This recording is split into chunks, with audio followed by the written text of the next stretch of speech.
Hey everyone, welcome back to Music Theory. We're gonna start off, this first video might be a little bit of review depending on how long you've been with me, but we will move on to the much more complicated stuff in the next video when we start throwing these things on the staff. But just to make sure that, that we're all on the same page here, if you can grab yourself some notebook paper, we're just gonna do a quick cheat sheet. Not an official one like our last scale cheat sheet, but just a quick little page of notes on types of intervals that you would find in solfege on the major scale. So grab yourself a piece of paper and a pencil or a pen, and here we go. So I'm going to start off kind of at the bottom of the page actually, and I'm going to write me a scale. We have do, and I would do 2 lines apart for whole steps and 1 line apart for half steps. So re would be a space apart, there it is, and mi, and then we would have fa right on top with no space because there's our half step, right? And then we have sol, la, ti, and then our other half step, do. Okay, so we're going to use this as a frame of reference for all our intervals. Before we get to that, at the top of the page, we're going to put in the types and kind of how we designate intervals. So there's 2 parts to naming an interval. Usually in our common notation, there's both a letter and a number. So the letter tells you the type of interval, and then the number tells you the distance, specifically the distance in lines and spaces on the staff. Okay, and the types are as follows. You might remember these from last year. We have major, and we abbreviate it either. Sometimes we see this in lead sheets. I don't tend to use that very often, and it's not often used with intervals, but that is an abbreviation for major, so if you gave that answer to somebody, they wouldn't count you incorrect. But more commonly, you just see a capital M. I would suggest that while you're doing intervals, that you make all your major M's the tall pointy kind of M. If you do your uppercase M's kind of like that, like a lowercase m but taller, that's just not gonna work. It's easy to get them confused, so make it the tall pointy kind. Okay, the second kind is minor, of course, minor intervals. And again, you will occasionally see this more often in lead sheets and other things. It's not super common. I wouldn't use it. Instead, just use your lowercase m. Then, of course, we have perfect. It's so perfect I capitalized it for no reason. And that one doesn't really have an abbreviation like this one. It's simply P. And it is always a capital P. That's probably why I automatically did that. Okay, there are also a couple of other types that we haven't done before in class. And there's really only one interval that will, at least in the 6 weeks of time that we have together, that applies to this. But you can also have diminished intervals. And occasionally you'll see this in a lead sheet to mark a diminished chord, but for intervals it's more often a little symbol like a degree symbol for diminished. And then I'm going to squeeze the last one over here,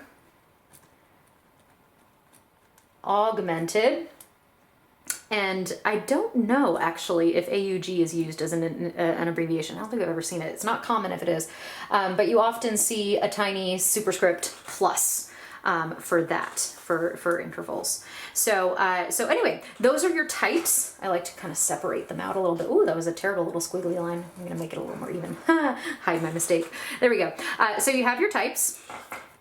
All of these are down here, and then the number would be the distance. Now, if you're moving up the scale, if this is your bottom note for an interval, going up this direction, from a do to a re is a major second. From a do to a mi, major third. Do to a fa, perfect fourth. And again, I realize this is probably going to be a review for a lot of you, which is why I'm going so fast and not really explaining everything. So if you're lost for some reason, just give me a call. Do to sol, perfect fifth. Do to la, major sixth. Do to ti, major seventh. And do to do, perfect eighth or octave. Most people say octave in rehearsal. If you said that's a perfect eight above or a perfect eight below, people wouldn't look at you funny, but it's less commonly used than octave. It just depends on the context. If you're talking intervals, people wouldn't bat an eyelash if you said perfect 8. So these are all starting on do and moving up. Okay, so just throw a little arrow that direction. If you start on do at the top and move downward by steps, you're gonna get a lot of minor intervals. From do to ti, you get a minor second, do to la, minor third. I believe all of you in this class have sung this. We'll do that in a second. Do to sol, perfect fourth, do to fa, perfect fifth, do to mi, minor sixth, do to re, minor seventh, and back to do, perfect eighth. So on the way up, majors and perfects. On the way down, minors and perfects. The perfects are the ones that don't change, which is why they're perfect. They just don't have to change. Okay, and then the one that's that you could argue diminished or augmented is fi. Okay, so here's your tritone. So tritone meaning, just to review if you don't know, whole step, whole step, whole step, 3 whole steps in a row. Do to fi is a tritone, and it's often abbreviated like that. I don't think I've actually ever seen it abbreviated as a diminished fifth or an augmented fourth. Forgive me, my brain had a little moment there. No, do down to fi, both directions, 3 whole steps, should be good. Okay, so that's where your tritone ends up, between a fourth and a fifth, which is why, I'm just going to throw this down here, a tritone is often referred to, well not often, but can be referred to as either an augmented fourth or a diminished fifth, because it's right in between. So those are your main types of intervals. There is such a thing as compound intervals, and we can do that at another time, but given the scope of our time in 6 weeks together, I don't think we'll take the time to do that. So compound intervals, all they are is if they're more than an octave. So for instance, do to re is a second, but if you went this do to this re would be a ninth.